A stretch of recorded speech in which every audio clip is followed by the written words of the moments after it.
HR director, there's also policies on terminating employees. And if you're gonna be letting regular day, I'm wondering if you've even thought about who's going to sign the employees' checks next week.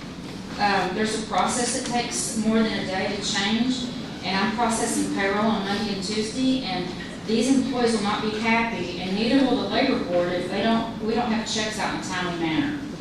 Item number 17 says process for signature payroll check. I put this item on here. Well, Donna said the other day that Ray was the only person that could sign payroll checks. No, Michael and I. Yeah, Michael and I. Two signatures. It takes 2 signatures on each payroll check, or either one of y'all can sign. No, all checks require, now our policy is all checks require 2 signatures. If there's only one of us available, we'll sign the check and then we'll note on the check that the other signature person was not available. But all of our checks require 2 signatures.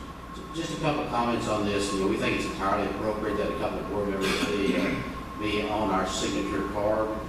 And we've talked to the bank about how to accomplish that. That's, other boards have done the same. So we think and that wasn't my intention. Just the impression I got from our last meeting was in the event that something happened to you.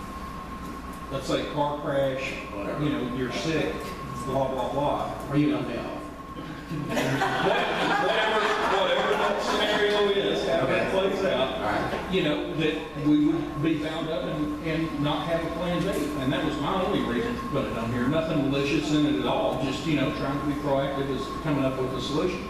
I don't necessarily want to be or care whether I'm on the signature card. I'm just thinking there should be another maybe possible employee that can fill in the event of yours or Michael's absence. Can I talk about that?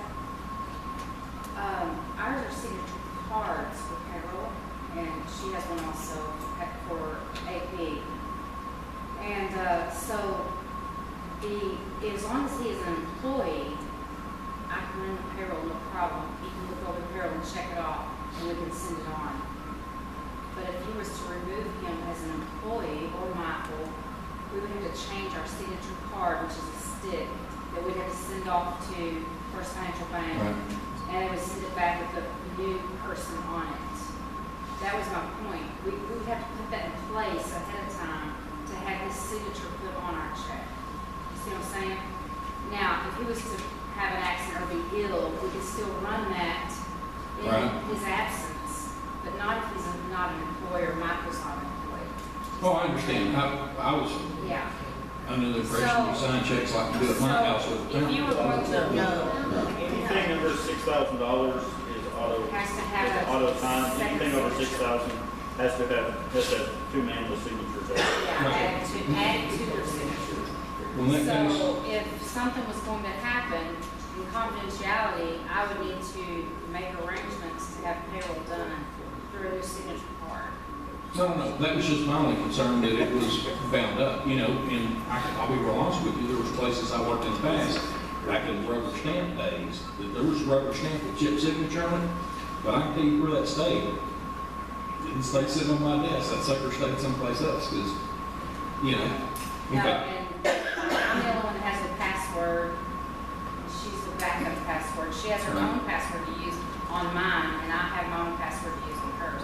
Now, if both of us were together in a car wreck, we can't ride in the same car. There you go. Yeah. Right, in that case, I don't care if we take action on this unless somebody would like to take some kind of action. Does that make sense to everybody? Is everybody understand what I'm saying? It does.